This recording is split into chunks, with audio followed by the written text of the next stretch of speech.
ازيكم عاملين ايه؟ هنتكلم النهاردة عن احد موديلات فيليبس دبل اكس ال او حجم ال 1400 جرام، موديل اتش دي 9650 وموديل اتش دي 9654.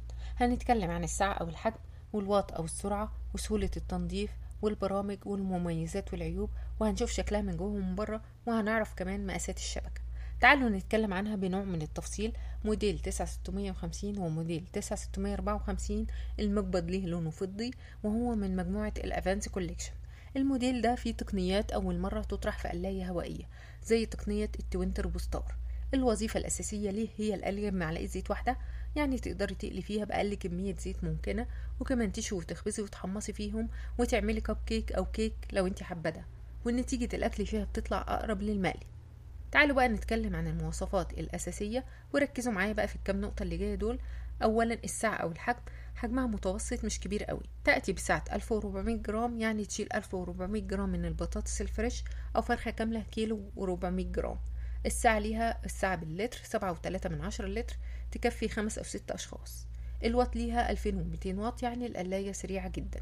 أهم مميزاتها أول وأهم ميزة إنها بتتفك عن بعض بسهولة جدا، وده اللي بيميز الموديلات الدبل اكس ال عن الموديلات اللي قبلها، ان كل حاجة فيها بتتفصل عن بعض، وان كل جزء فيها بيتنضف لوحده بسهولة جدا. شبكتها ستانلس مطلية بمادة تeflon لمنع التصاق الطعام بها، يعني برضو لازم هتنضفيها بليفة ناعمة عشان طبقة التيفال اللي عليها. الشبكة أقوى وأمتن من الموديلات اللي قبلها، والشبكة رفيعة جدا، وده بيساعد على وصول الهواء الساخن إلى الطعام من الأسفل، وبالتالي هتتحمر من فوق ومن تحت بشكل متساوي. يمكن غسل أجزاء القلاية القابلة للفك في غسالة الصحون بأمان، مع مراعاة اختيار البرنامج المناسب للتيفال. القلاية سريعة جدا، وجميع موديلات فيليبس الدبل اكس ال تعتبر من أسرع القلايات بفضل التقنيات المستخدمة فيها، وبفضل تصميم الشبكة، وكمان عشان الواط ليها عالي جدا، يعني تعتبر هي أسرع قلاية. السخان والموتور قوي جدا، وتستخدم مواد عالية الجودة في التصنيع. بيها ميزة التسخين الفوري، يعني ما بتحتاجيش تسخني القلاية فاضية قبلها، أول ما بتشغلي القلاية بتسخن فورا.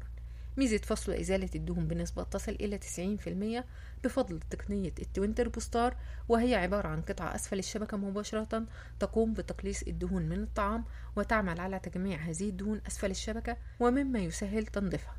تقنية الأدفانسد رابيد إير، تتميز هذه التقنية بتصميمها على شكل نجم البحر لتدوير الهواء الساخن، بهدف الحصول على طعام شاي مقرمش وكريسبي من بره وطري جوسي جدا من جوه، باستخدام كمية قليلة جدا من الزيت.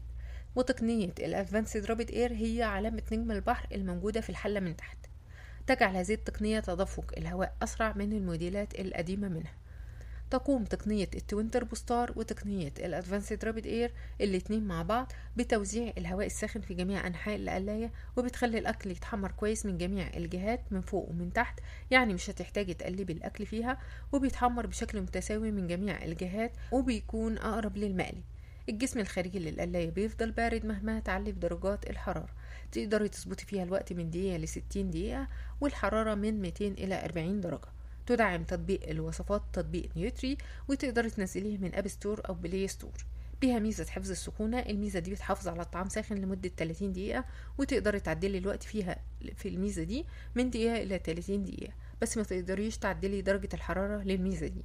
بيها ميزة إيقاف التشغيل التلقائي، لما الوقت بيخلص بتفصل لوحدها، وبتديكي جرس تنبيه إن الوقت خلص.